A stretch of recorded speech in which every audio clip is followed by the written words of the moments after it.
Alors, ça fait longtemps que je vous ai pas retrouvée dans une vidéo de dessin, étant donné que ça fait peut-être 9 mois, quelque chose comme ça. Donc j'ai beaucoup de retard à rattraper, de dessins à vous présenter, d'anecdotes, etc. Peut-être de techniques. Je verrai, puisque cette voix off est totalement improvisée et j'espère que cette vidéo vous plaira. Déjà, il y a cette voiture que j'ai réalisée en aquarelle. J'ai juste oublié les rétroviseurs, je crois. Mais bon, c'est pas grave.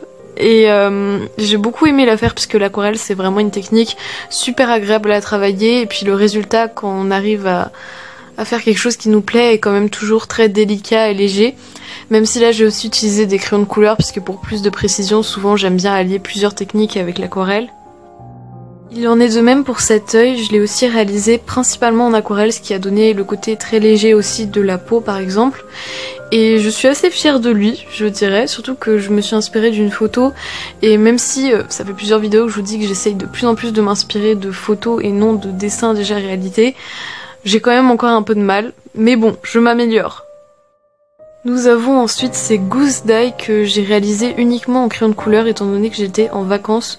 Et en vacances j'essaye souvent d'utiliser qu'une seule technique, ça m'évite d'emmener des tonnes de valises de matériel. Donc c'était un challenge mais je trouve que ça va, j'ai réussi à le relever. Je m'essaye aussi à la peinture à huile mais je ne sais pas trop si les résultats sont concluants ou pas. C'est la deuxième peinture à huile que je réalise chez moi. Et déjà il y a quelque chose d'assez étrange qui se produit, c'est que je dois attendre 2 semaines entre chaque couche, donc j'essaye de faire le moins de couches possible, mais c'est vrai que mes amis qui peignent n'ont pas le même problème que moi. Ensuite nous remontons un peu chronologiquement, même si j'essaie de pas les mettre dans un ordre chronologique précis, mais voici un dessin que j'ai réalisé en crayon de couleur et avec le stylo blanc qui m'accompagne dans tous mes dessins et qui me sauve pour donner vraiment du relief.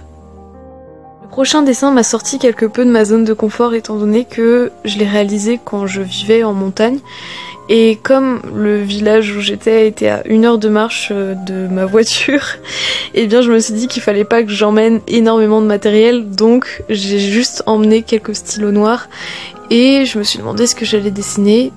Et c'est là qu'apparut un magnifique arbre devant mes yeux. Donc voilà, mon sujet était tout trouvé, j'ai dessiné un arbre. Je pense que je vais exploiter de plus en plus cette technique assez peut-être simpliste de dessiner, c'est-à-dire juste avec un stylo noir en faisant des hachures, des traits, je sais pas, du coloriage. Même si ça peut paraître simpliste, c'est vrai que ça n'en est pas moins complexe et puis le résultat est quand même plutôt intéressant. J'utilisais les stylos noirs auparavant uniquement pour faire du pointillisme, mais c'est vrai que le pointillisme d'un point de vue mental, c'est un peu difficile au bout d'un moment sur des gros dessins de faire uniquement des petits points. Le prochain dessin représente un peu mon problème avec les dessins de visage, étant donné qu'à chaque fois que je dessine un visage, j'ai l'impression d'être quelque peu déçue, étant donné que chaque visage est vraiment singulier, mais on pourrait me dire comme chaque arbre, comme chaque feuille, sauf que lorsque je dessine un visage, j'ai vraiment envie qu'il représente exactement la personne que j'ai voulu dessiner et pas juste un humain, tandis que lorsque je dessine un arbre, tant que ça ressemble à un arbre, cela ne me gêne pas. Donc je sais pas pourquoi je suis toujours déçue de mes visages, j'essaie de trouver des explications mais je sais pas si c'est la réelle explication.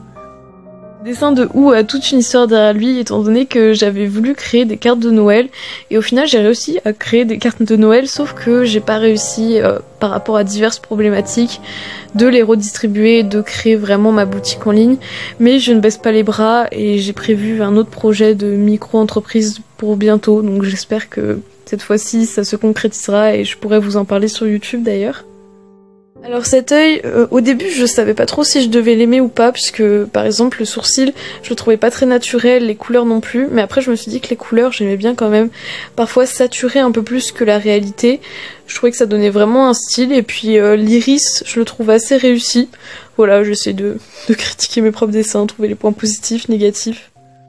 Ce lapin j'ai réalisé lorsque j'étais aussi en voyage et que je travaillais au contact des animaux, donc ça m'inspirait beaucoup pour dessiner des animaux, et vous pouvez voir aussi l'évolution du dessin.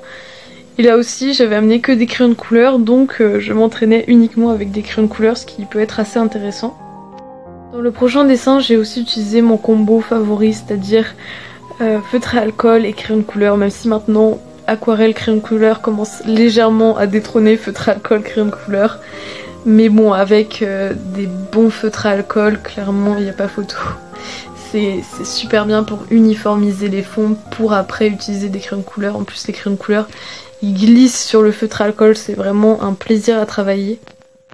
Encore un dessin de ma période où je testais le fait de dessiner des animaux. Je suis assez mitigée sur celui-là, mais bon, ça reste un renard, donc c'est très mignon. Je valide quand même. En tout cas, merci d'avoir regardé cette vidéo. J'espère que ça vous aura motivé ou donné des idées pour dessiner ou créer tout simplement. Et à bientôt.